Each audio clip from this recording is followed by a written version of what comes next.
Hey, book lovers, welcome back to Shelf Addiction, the podcast where we dive deep into the pages of thriller and fantasy reads.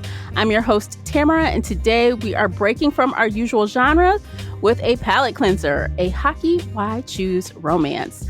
But first, a quick heads up, if you crave the full visual experience and want to ditch the ads, head on over to our Patreon.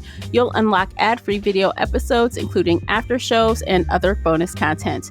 If you prefer audio only, Spreaker listeners, you're in luck. After shows and exclusives are now available there as well. And if you listen on Spotify, it's coming soon to you as well. So get excited. You'll have one more place you can dial into our premium content. If you want even more bookish banter, join our community over on the Book Clubs app. And don't forget to subscribe and leave us a review wherever you are listening. And speaking of community, I'm thrilled to welcome back my fantasy and romance ride or die co-host, Casey from Heart Full of Ink. Welcome back, Casey. Hello. I'm so excited to be here today.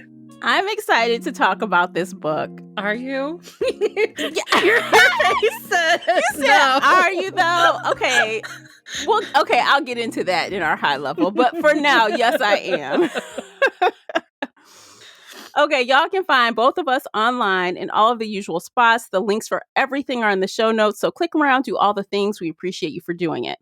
Before we begin, I want to remind you that we talk full spoilers here with Book Chat, so spoiler alert, you've been warned. Today we are discussing Pucking Around, written by Emily Rath. The audiobook is narrated by Amy Hall, Alex Kidd, and Ash Beverly. Published on March 20th, 2023 by Emily Rath Books and Tandor Audio. The ebook is a whopping 594 pages, and the unabridged audio is never ending at 24 hours and 41 minutes. Casey, would you kindly share the synopsis?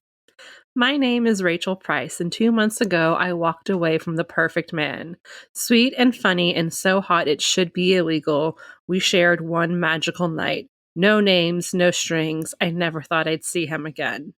I was wrong. It turns out Mr. Perfect is the Playboy grinder for the Jacksonville Rays, the NHL's hottest new hockey team, and I'm his new physical therapist. Oh, and the jerk doesn't even recognize me. This fellowship is going to be the longest 10 months of my life. Mr. Perfect Mistake will do anything to get back on my good side. Meanwhile, his best friend is the surly new equipment manager always writing my case. Worst of all, I've got an uncooperative goalie who thinks I can't tell he's hiding an injury. This is my chance to prove myself, and I'm not risking it for anything. But with one unexpected night, one secret revealed, these men are ready to test all my limits. I can't fall for a player, let alone 3. But if love is a game, these guys are playing to win. Contains mature content. Is on the bottom line. It definitely does. It definitely does. And with that being said, you guys, we are going to try our best to keep it PG-13 for you. We're definitely saving the juicier stuff for the after show. Mm-hmm. So if you're curious about what we think of some of those scenes specifically, you'll need to tune into the after show. You know, we don't want any strikes on our accounts over here. So we'll try to clean ourselves up. Okay. As best we can with this kind of content. That's for sure. Mm-hmm. All right. High level. What'd you think? I enjoyed it. It was cute. It was sexy.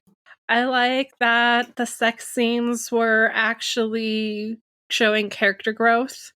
I mean, that's the rule of romance, is that they should show character growth, but usually they just get so boring and repetitive and gratuitous.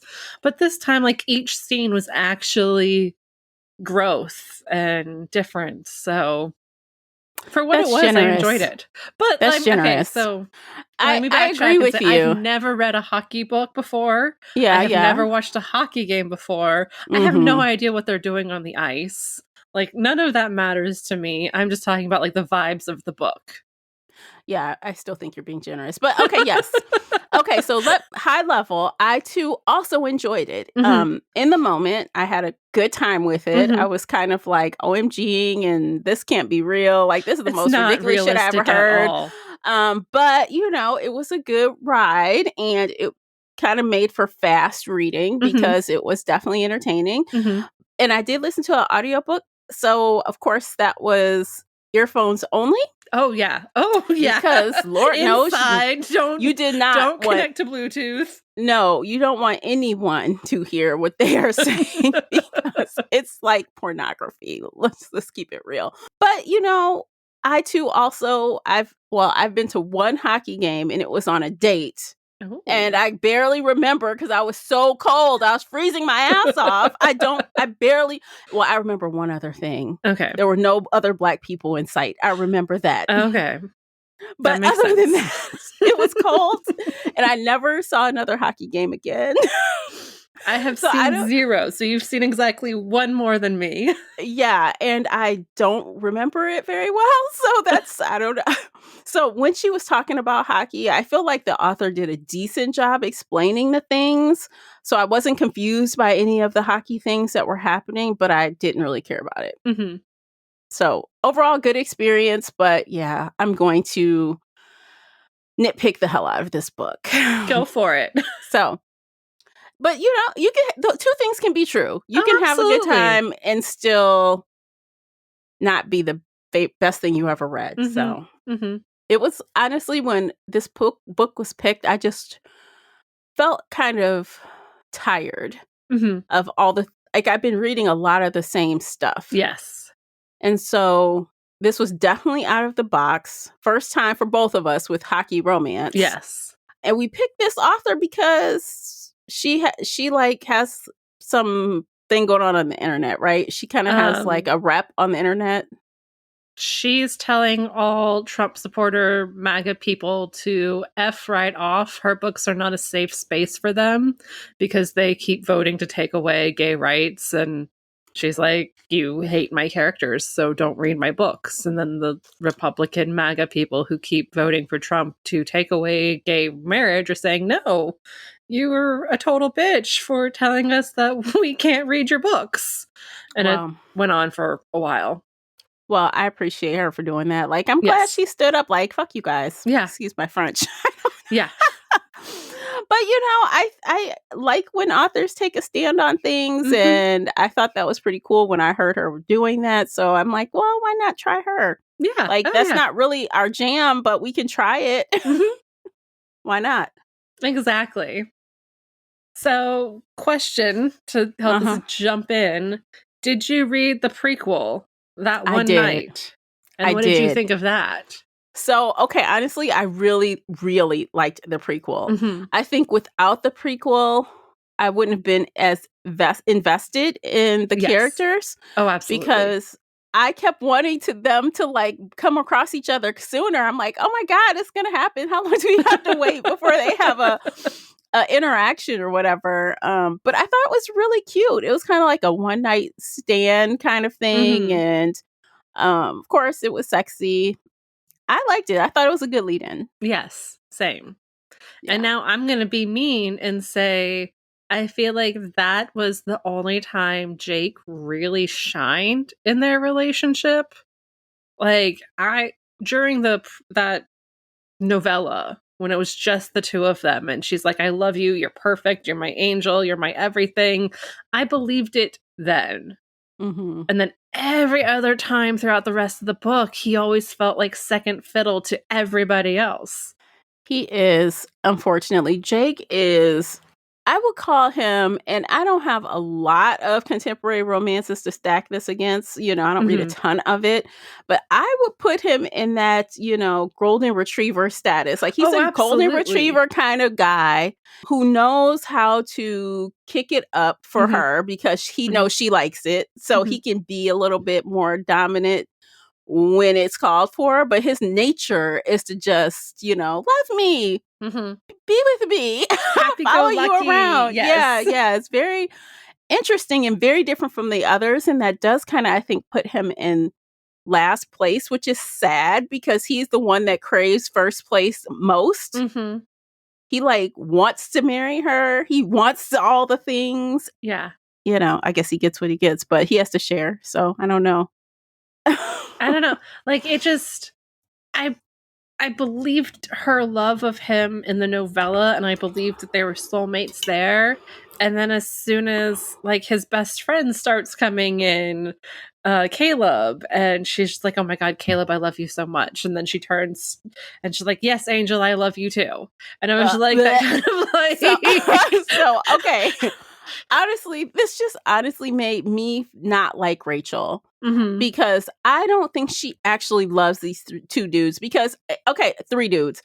Because let me just say, I did not read the synopsis when I started it. Mhm. I knew it was why choose, but I didn't know it was going to be three men. Yeah. So I knew it was same. going to be at least two. And then as I'm reading, I'm like, bitch, do not go for the goalie. Are we doing this again? Like, you want them to take a third? So it's like, I don't believe she really loves any of them. She's like one of these, love is love, y'all, and everybody is, so I can't take her seriously at all. I can't take her seriously. So poor Jake, poor Caleb, and actually poor, Omari as well, because she don't love none of them. She loves the sex with all of them, and she loves being wanted by all of them, but I don't think she actually loves them, and that's just my 2 cents. I agree. I feel, well, okay.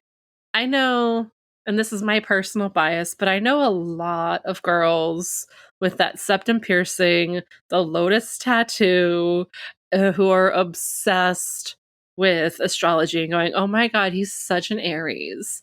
He's doing this because he's an Aries. And I have my gold nose piercing, and I just know. He's doing this because of the moon written rising. In the stars, yes. And they are the most annoying women I've ever met in my entire life. Yeah. And anytime Rachel would bring up astrology or signs or anything like that, I just rolled my eyes right out of my head. Yeah. I get it. I mean, honestly, Rachel is such a, what is the word I want to use for her? She is such a scattered character. She's all over the place. This woman is 26 years old. She's a PhD student in sports psychology. So she's very smart, but she's also very traumatized, and she's all woo-woo in a lot of ways. And she just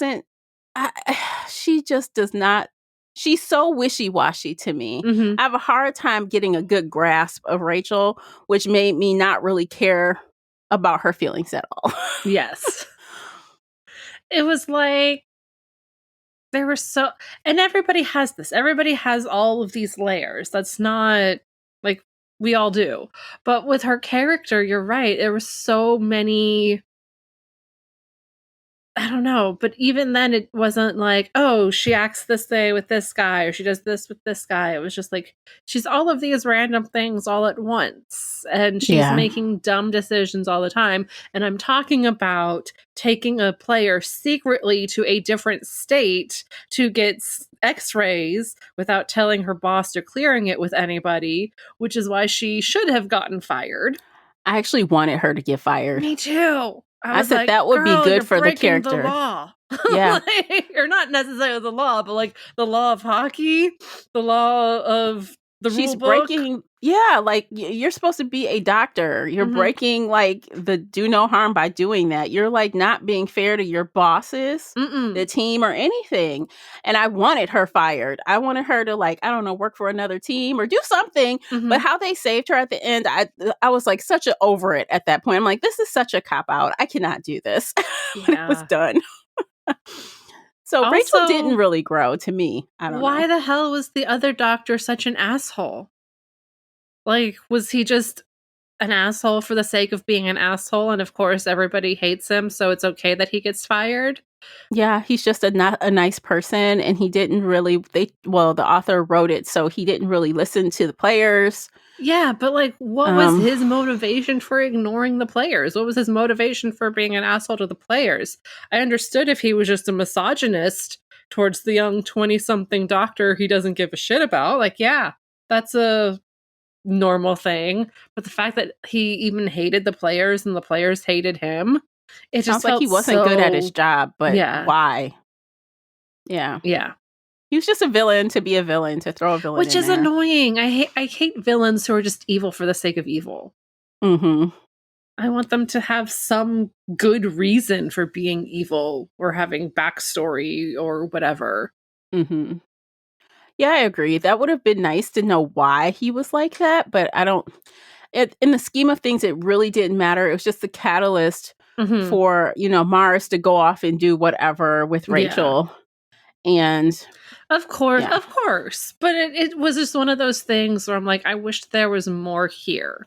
I know we have a giant never-ending book, but like this thread needs more weight to it. I agree. Ilmari is Finnish. And I listened to the audiobook. And can I just say, every time Ilmari or Rachel spoke in Finnish, I fucking cringed. It was so bad. Oh, no. I'm like, oh my God, what is this? What are they saying? And, Rachel was trying to learn Finnish. So it was even more cringe because she really couldn't speak Finnish and she was trying to say things to him. I was so put out by all the Finnish stuff in there. And I get why it was there. But on the audiobook, it just did not do what I think the author wanted it to do. It didn't translate well to me. It didn't sound sexy. It did not sound sexy. It sounded like, what? Okay. Next. Oh, no. I did not care for that. But I know that's a part of, his character. But it is what it is. I don't know. I just had to complain about that because it was pretty bad. I mean, complain away. I don't actually. Okay, so now hindsight, Yes. I've been separated from this book for a week now, a little over a week. Okay. So I've had a lot of time to kind of think on it and process a little bit. Because, we come together for these podcasts. I do kind of want to have an idea of what I want to say. So I have thought about the book here and there over the last week. And every time I think about the book, I get slightly more annoyed by it. Which is opposite of how I felt when I finished the book. So when I finished the book, I was like, oh, that was cute. Yeah. And you remember I texted you, I'm like, oh, I really like it. Yeah, I know. You texted me. You're like, I just started and I'm enjoying it. And I was like, yay, we have a win. Thank goodness. That was the prequel. I was really excited by the prequel. And it's just the longer it went on. So I guess ultimately, I do have issues with some of the characters, as we'll get into more of that. But at the highest level, the book was too damn long. And it just dragged and dragged and dragged. And I think the more it went on, the harder it was for me to even suspend disbelief for the stuff that was happening. And thinking about it after, that's why I was rolling my eyes and kind of was like, here and there. So that's my issue. It was almost too much of a thing. You know how you have too much of a quote unquote good thing? I almost think that was the offense here. It was just too much of everything. It was gluttonous. And at one point I called Rachel gluttonous. I said, bitch, you just greedy. Oh, she's so greedy. I don't believe her. Like I mentioned earlier, I don't believe she's in love with these two dudes. She's just greedy. And that's not sexy to me. Yeah. Rant over. I don't even know how I got on that topic, but that's how that went. I mean, we're just talking about the book. We're just, Oh, this book. Okay, so what did you think about the goal? The goalie. So he had, I don't want to say the most depth because Caleb had some depth too, but Caleb was like, we got a lot of his trauma at the very beginning, and then he just kind of tapered off. And then he was just like the grumpy cat that she kept comparing him to. He's just like, he's just my grumpy cat. He's just my grumpy cat. And I was like, he has trauma. He has backstory. What about his alcoholism? What about all of these other things he went through? Alcoholism? Oh, yeah. I guess he was kind of an alcoholic. Yeah, no. After he broke his leg and he was depressed and he was an alcoholic for years and he went through all of this, there was so much of that in the beginning. And I was like, oh, I'm really intrigued by him. I want to learn more. And then it just disappeared. To me, he was just what is the word? Is it escaping me right now? He is just a dominant person. Well, yeah, no, he was a dominant and that was sexy. all I could think about him. And I couldn't even, like, his trauma, I don't know how that reflected in that other arena. Like, I couldn't see the correlation between the two. At the end, So, or no, like, it period. So, like, if he's supposed to be, obviously at the end there was that hiccup because they had the game and yeah, then, yeah, yeah, Jake took that guy. It was a whole thing. yeah. So We'll get to that outside of later. that though, um, if he's supposed to be doing all this growing and he had all this trauma about that, I didn't feel that throughout the book. I just No, didn't. and that's what I'm saying is like there was so much at the beginning, and then it just kind of disappeared, and then his story just became about getting Jake to admit that he loves him and going gay or bi or whatever. Like it was just this weird, you're It was gay for traumatized. him. And He's now we're only just gay for focusing on him. the gay side of things, which is fantastic. I love Yeah. bisexual men, like love Yeah. them so much. But it just Jake is not it bisexual, wasn't according to coherent. It him. wasn't consistent. There was so much more that could have been done with his character. And sorry, I got sidetracked with him when you asked about the other guy, Mars. Whereas he, had all of his trauma with his dad abandoning him, his mother dying. He doesn't feel like he's part of the team, even though he's the goalie and everybody's like, you are the team. And like, there was so much more to him and that got dealt with. Right? Like he kept dealing with that throughout the story. His arc didn't change. Right. Because I think the found family trope really applied to him more than the rest of them because he really didn't have that and he was missing that Yes. piece. And so I think you're right. His story arc, his plot device was him having a problem with his past and his family and all that shit. And yeah, I got it throughout the entire book. I feel like it was consistent in that. And even where he grows a little bit at the end and his dad is invited to the game, so it's kind of like we see some character growth there. But with Khalib, he's very one note to me, unfortunately. And he was trying so hard to get Jake to like admit that he loved him, like you said. But I stand by, Jake is not gay.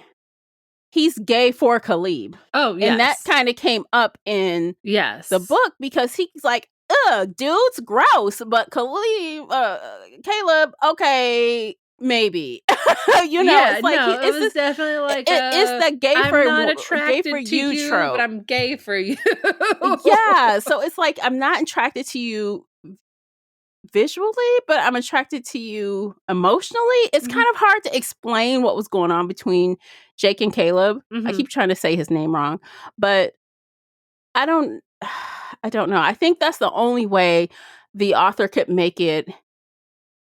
Okay, so it was MFMM. That was the only way she can make it that way, is if two of the guys obviously would have interaction with each other. And that's how she did it, just because they're best friends forever. But I don't think, it's weird. It's weird to me. It didn't feel like natural. Is that the word I'm looking for? I don't know. Was it forced? To me, yeah. I think it was a little bit because... And we'll talk about the scene where Jake decides to try some things. And I'm like, oh, God. I was like, oh, God. Oh, yeah, God. that scene I kind of felt bad for him a little bit. I'm like, oh, I felt a little embarrassed for him a little bit. But I don't know if that was... I'm sure that wasn't the goal the author was going for. But that was the reaction I had. I'm like, oh, shit. But yeah, it felt forced to me. I didn't believe that Jake and Caleb loved each other. I believe that they did. It just felt convenient. Especially at the end when they all get married. And she's like, I'm going to marry Mars and you get to marry your best friend. How convenient. I was like, oh, it's a nice little pretty bow, even though Jake has been asking you since day one to marry him. And now you're just like, I'm going to pawn you off onto your best friend. Again, Jake doesn't get what he wants. Jake never gets what he wants. No. He's stuck with Caleb because obviously Mars is like, hands off, dudes. Yeah. He's like, no. So he's not for that part of it. But yeah, so you're right. He got pawned off on Caleb. So they would have this perfect square, you know. Mm-hmm. Which, again, I was like, that doesn't seem fair to anybody, especially not Jake, especially not Caleb. But, like, none of that. Like you said earlier, does she even love them, or does she just want to control them and say, okay, this is how it's happening. You're doing this. I'm doing this. This is the way it plays out. Yes, you're my special mystery man, my soulmate of forever and always, but just like, marry your best friend and keep fucking me. Like, girl. So do you think, okay, let's talk about that specifically. Do you think that Rachel is really the captain of this team? And I'm saying that in air quotes because they keep calling each other a team, but she's the one bossing everybody around and telling people what the rules are. Do you think she's like, they're just going along? Or do you think that, you know, they're kind of letting her think that she's the captain? Think they're going along with what she says because they're getting what they want, which is her kitty cat. Sorry, I gotta say something else. I gotta say something about that in the after show too. Oh yeah, oh yeah. No, there's so many words and names we need to talk about. Oh, but God. Like, they wanted that, and they were getting that, and they were definitely letting her take the lead a lot. I did like when Caleb gave her the smackdown and it was like, you either leave or you stay. It's your choice. And then walked away from her. And then she had to, you know, cry again. Which, by the way, just overall, this is something I hate with the very core of my being. When in like the first or second chapter, the heroine says, I hate crying. I never cry. I never want to break down in tears in front of everybody. But then literally every other chapter, she's crying over something or another. Like a petulant child. And I'm just like, okay, either get rid of that line of I don't cry or get rid of all the tears. I hate crying unless I need it to get my way. Which she did every single time. And some of the times were understandable. Like when she was really stressed out after staying up for 36 hours and moving her life across the country. Like, yes, tears there, understandable. I would be crying too. Like that was... But every other chapter, she's blinking back tears, crying over this or that. And I was just like, God damn it. Yes, women are emotional, but does she have to cry every 2 seconds?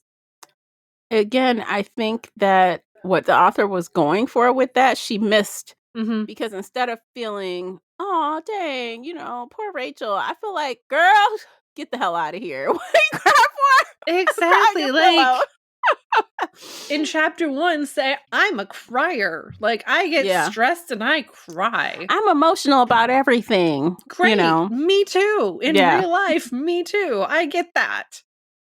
But don't be this girl who's like, oh, well, I never cry. I don't cry. I'm so emotionless. And then every other chapter you crying over something of like, oh my God, he's meeting his father again and I'm crying. Or you yelled at me, so now I have to cry. Like, there was just so much crying after she made it so clear that she would never, ever, ever cry. Yeah, there was a lot of crying. So much crying. Okay. Actually, I think this is a great time to take a break. You guys check out these commercials. By doing that, you are supporting the podcast. Don't forget to check out our store on the Dashery platform. Pick up a bookish t-shirt or mug or something with a Shelf Addiction design on it. That would support us. And we'll be right back. Okay, welcome back, everyone. What's next? What else? What else we got? Okay, so do you want to hear my plot hole of a sort? Yes, that you actually had to help me figure out before we started recording. Okay, obviously, everybody, this is a giant book, right? And there's so many details. She's falling in love with 3 different men and has so many emotional conversations with them. And I was like, I remember at some point, I thought she said her parents got divorced. Mm-hmm. But then at the end of the book, she flies out to LA where her parents are happily still married, living in the same house. Everything's hunky-dory. And I was like, what? Wait a second, what? Didn't she say bad shit happened with her parents? So Tamara literally downloaded it on Kindle Unlimited, and we searched for the word divorced. Yeah. And it popped up, four times? Yeah. And so, yes, during one of her conversations, she talked about how her dad cheated on her mom, and there was picture evidence, and they split. The word used was split. Right. But I guess they got back together because divorce was still taboo. Yeah, I guess. That's stupid. But It is okay, stupid. sure. But, she has to have the happy ending where her mother's there supporting her and her dad's there singing because, of course, he has to sing for her. And her twin brother is there crying happy tears for her and all of the Jake's stuff. twin And is everything's there. so happy. And I was just like, God damn it, this is annoying. Well, think about it. It was one of those flash forward happy ending scenes that you get in movies because, Jake's twin was there. Khalib's dad was there, like, hey, everybody, we're one big happy family and we're all married to each other and I'm pregnant. But Thank goodness she wasn't actually pregnant yet. They're just trying to get there. But I know. That's still, but I cannot, how much I hate the pregnancy Oh, me trope. too. Why? Oh, me too. Why? That's why I was like, this is slightly marginally better because she's not pregnant yet. Yeah, but she they had have to those announcement. Hucking Ever After novella that's basically them happy and pregnant and making more babies. And I was like, nope. No.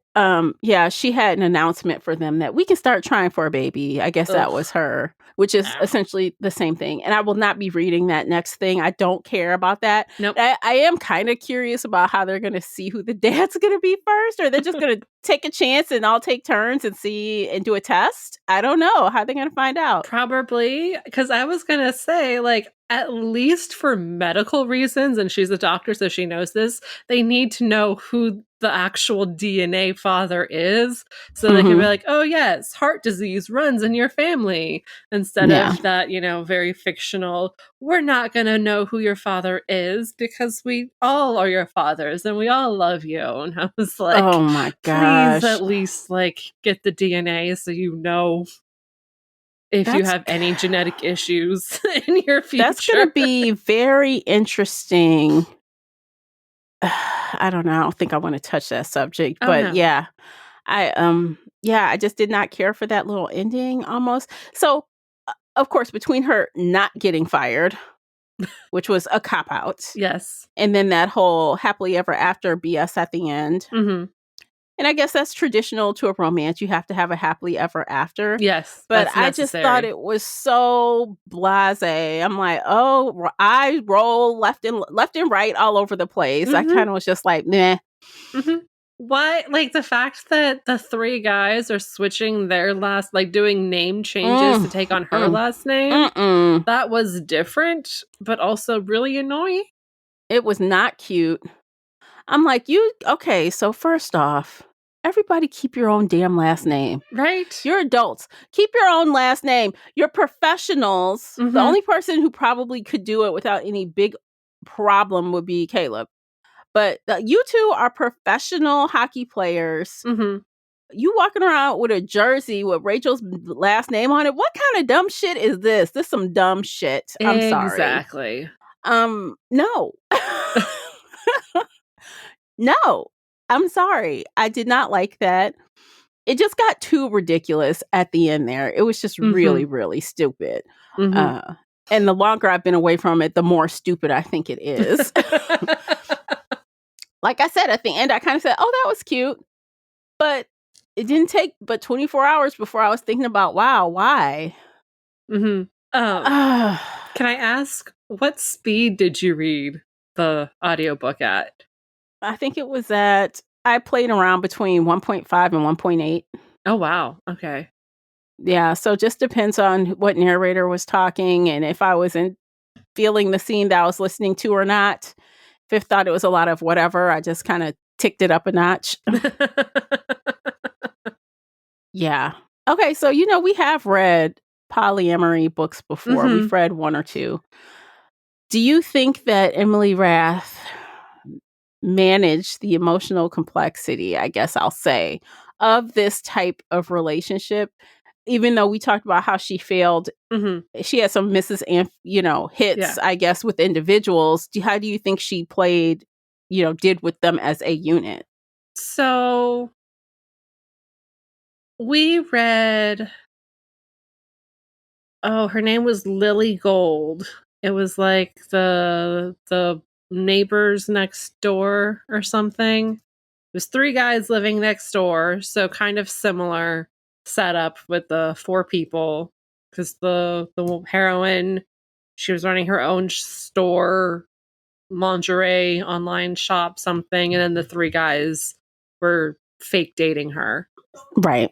I feel like Lily Gold skipped a lot of the steps because the 3 guys had dated a woman before.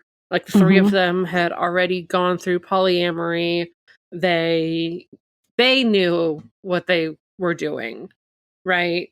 Whereas here with Emily Rath, nobody knew what they were doing.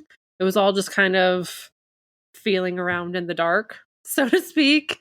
And so for that, I kind of appreciate Emily a little bit more, because it does take time to set it up. It does take time to kind of deal with it and say, do you want to try this? How does this work? What are we doing? Oh, you're with them. I can't be with you. Oh, but I want to be with you anyway. So let's try and make it work with them. Let's have these little fights that aren't really fights and get resolved really fast. And everybody's just happy, which is not very realistic. Everything was so happy because it's fiction. I think if this was more realistic, the book would have been twice as long and there would have been a lot more fights and people would have left and then maybe come back and yada, yada, yada, yada. Okay. All of that to say is I kind of appreciate what Emily did more, because she took the time to really dive into okay, what is polyamory? What are we doing?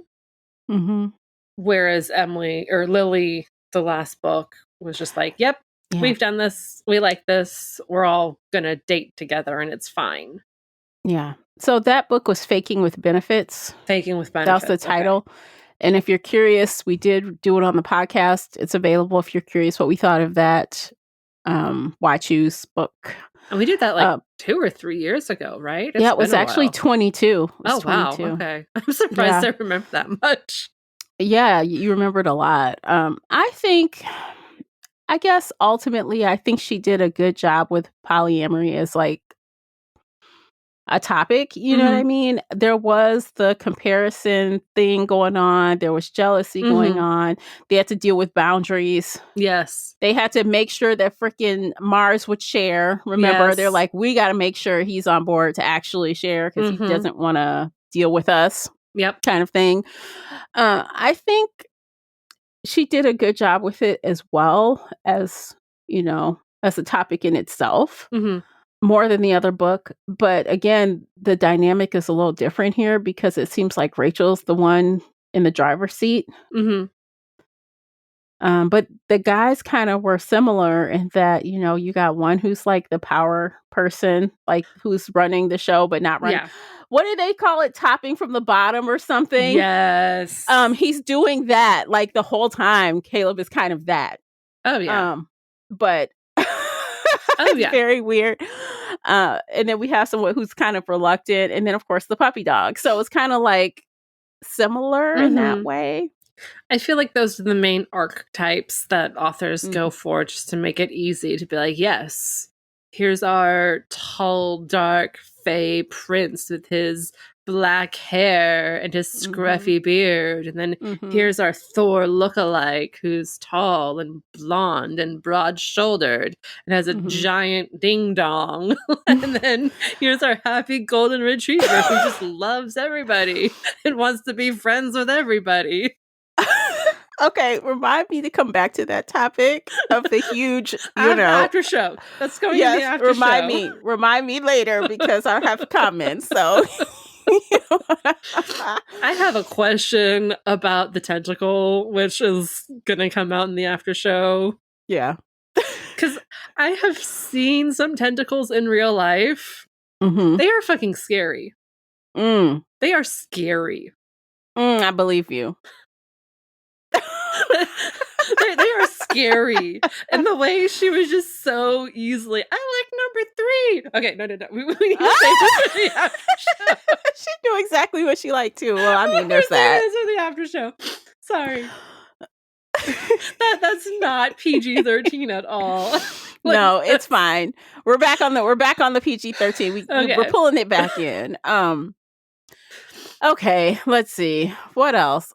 Okay, so I guess teamwork was a big thing in this book because, we got the hockey themes, and now, of course, the boys had to pull that team spirit into their relationship. So they're like, Team Rachel, yay!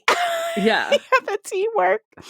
I think that was cheesy. Oh, it's so cheesy. I was wondering if I was like, if I like hockey more, would I like the team stuff, or is it just cheesy no matter what? I need somebody who likes hockey to tell me what they thought about this. Yeah, if you love hockey and you read this book, tell us. How'd you feel about it? Was it cheesy just because it's cheesy, or was it on par with the theme? I don't know. Yeah, I guess. I could not with the team. Like, can I quit the team? I'll be trying to quit the team. No. I don't want to be in this team. Okay, what else? I'm trying to think. Do I have anything else I want to talk about? I'm sure there's something. About any of the secondary characters? Sure. Like who?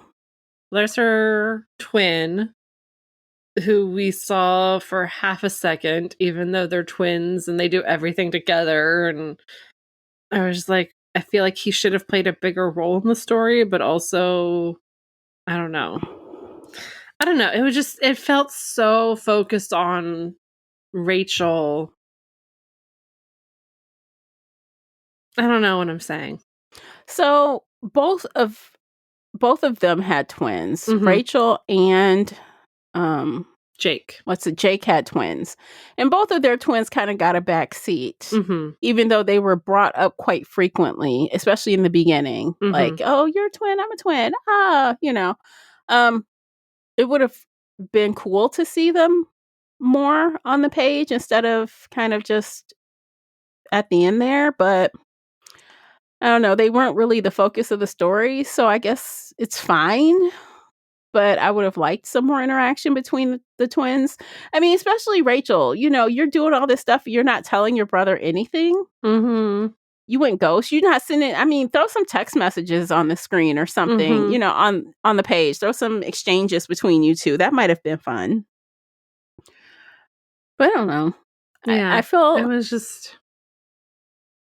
They felt flat. A lot of the secondary characters felt flat. Like we talked about the other doctor earlier. He was just evil and dickish for the sake of being a dick. The other team players kind of seemed nice, but they were all interchangeable, and I don't know who is who. Somebody's named J-Lo. The only guy, and I don't remember his name, but the only guy that stood out was the guy who was trying to talk to her friend on the beach. Little puppy dog boy. Yeah. Who's like 20. Yeah, he's younger, but he not felt that like much a younger. young version of Jake. Like, yeah. I mean, even her friend, she had some FaceTime on the page, and she was okay. I don't know. I guess she'll show up again later in the other book, probably, but I don't care about that. Yeah, all of the secondary characters were kind of, they're fine. Yeah, they're like there. The marketing lady she hung out with a little bit, the marketing person from the team. She's like, oh my gosh, are you guys together? She's like, what's going on? She's like, are you cheating on him or are you cheating on him? And she's like, she tried to figure it out. Like, oh my gosh. Yeah, the secondary characters were just there for for, I guess, because you can't be in a complete vacuum with these characters. Yeah. But they don't really mean much in the scheme of things. Well, they mean more for the rest of the series. Mm-hmm. But I don't know. It was cute. I have nothing else to say. I would like to know, if you could see into the future without reading the other book, what would you see for these four characters? What do you hope for them if you could just make a guess what their future would look like? Do you want to know what I want their future to look like, or what I think their future is going to look like? Let's do both. Oh, well, clearly she's going to have twins because she's prone to twins, and so's Jake. So she's going to start popping out babies, which no babies for me. So I don't want any of that. But I just see, like, I don't know, she'll probably keep being a doctor, keep freaking out, keep popping out babies. Oh, God. She can have a football team. Yeah. Or a hockey team, I guess. Yeah, hockey team of babies. Okay, so what do you want to happen to them? I mean, personally, I would say no babies, keep having hot sex, maybe bring in some more people just to spice it up. I don't know. Okay, so for me, I agree with what will happen. I think that's pretty ABC. The author's following the formula. Oh, yeah. But what would I like to happen? Honestly, since this is their first trip down the poly trail, the poly trail, I think they will break up. They should break up. I think they could probably go for a couple years before, they probably should never got married. I think they should have just rode this for a while, because I think ultimately it's not going to last. Mars is going to get sick of having to have Jake and Caleb in the room all the time.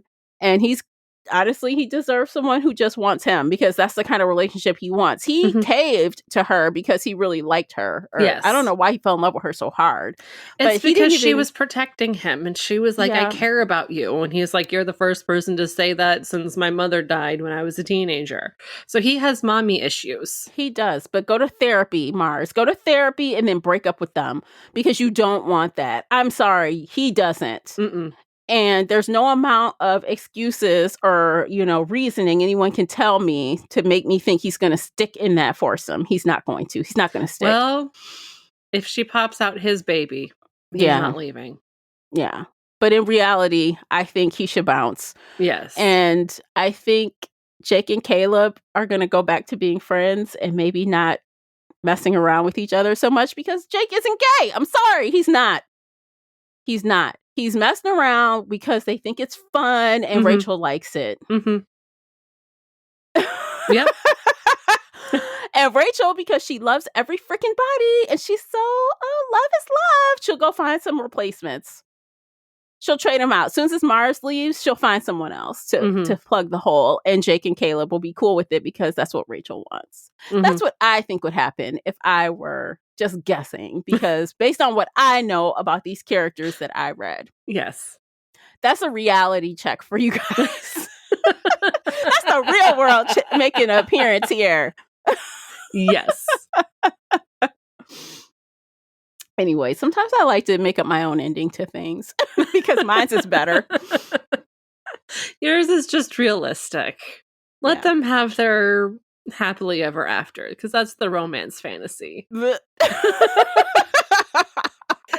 Again, that's probably why I don't read a whole lot of contemporary romance. I like my romance with fays and winged men, and where things are destined to be because of I feel like if I can make an excuse for why the things are happening because it's fantastical, I can get more on board with that than this bull.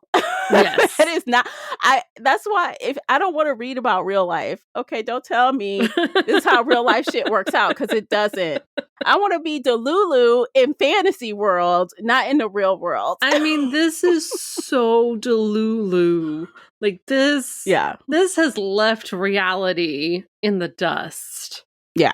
Like, yes, polyamory exists, but no, you're not going to fall in love with 3 men and have all 3 of them agree to this situationship within just a couple months and everybody's happy. And then they literally change their names, even though they're professional hockey players, already selling like their numbers and their names and all of that. Like, no. I'm sorry. Rachel talked all 3 of these dudes into the situation. None of them really wanted it. None of them. They all just got on board with what she wanted. No. I realistically, if she never hooked up with the Goldie, yeah. One woman, 2 best friends. One's gay for the other is gay for him. Like, yes, that can be realistic-ish. More realistic than 4 of them together in the bed at once. As soon as Mars came on the scene, I was like, this is incorrect. Yeah. Stop right now. Stop right now. But again, like I said this at the beginning, the novella was that was the only time I really believed that she genuinely loved Jake. Yeah. The rest of the time, she just kept referencing, remember that night? Remember that night? I loved you that night, so I love you now. And I was like, that doesn't make sense. No. That doesn't track. You left him that night. She sure did. And she was not excited to see him. Well, she was, but then she wasn't. And I think she was surprised to see him. Yeah. But she wasn't definitely. like, oh, let me run up and jump on Jake. She was like, oh, shit. Like, you know, it's he works here. And he doesn't recognize me because I look different. We're in a different state. I'm wearing glasses. I don't have my piercing. He doesn't recognize me immediately. And then he did. As soon as he looked at her face, he was like, oh my God.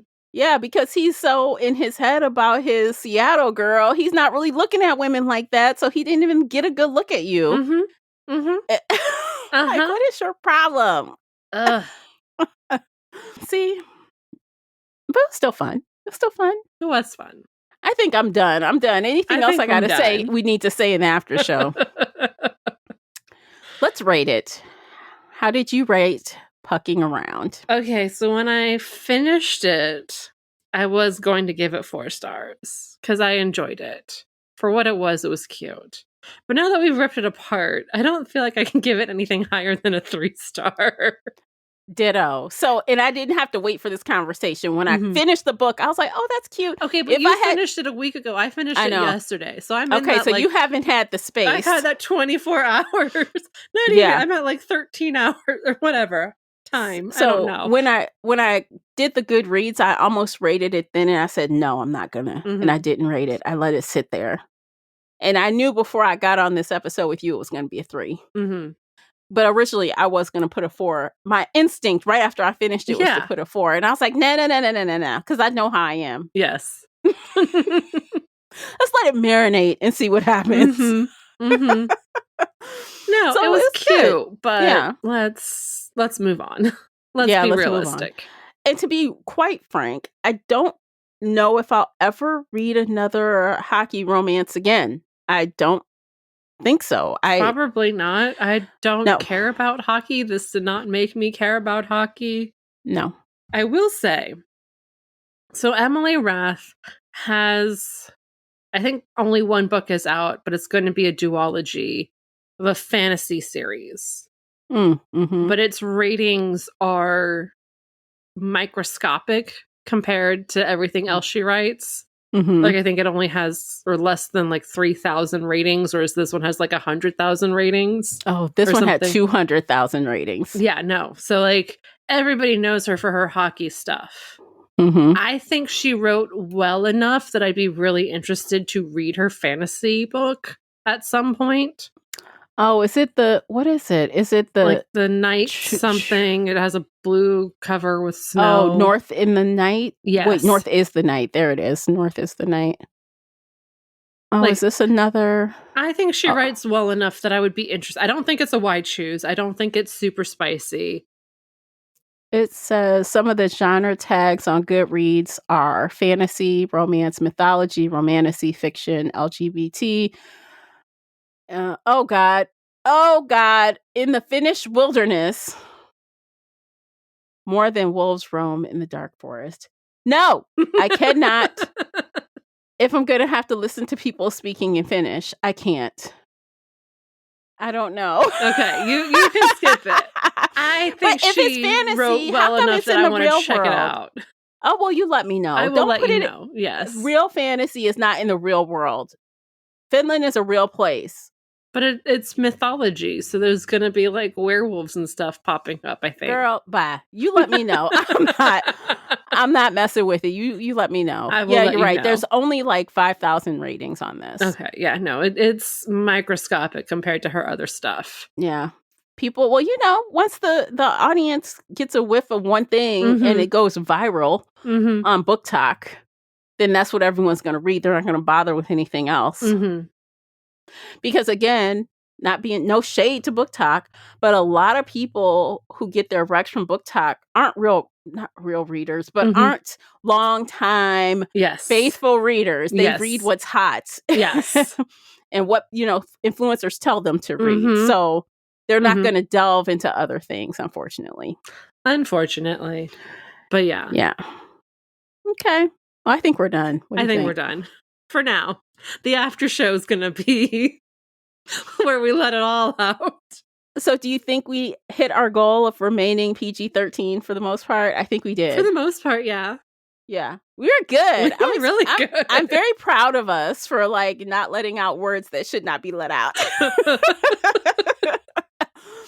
But if you're curious about what those words are and what we're going to say about them, you should follow us and subscribe on Patreon or Spreaker or on Spotify soon and listen to this after show because I'm sure we're going to have some inappropriate things to say. Yes. We'll have some fun things to say about it. Yes. So we're going to end things there and we are going to return to our fantasy roots next time. Yes. Back into the safe space. And we'll catch you in the next one. Take care of yourselves. Bye guys. Everybody.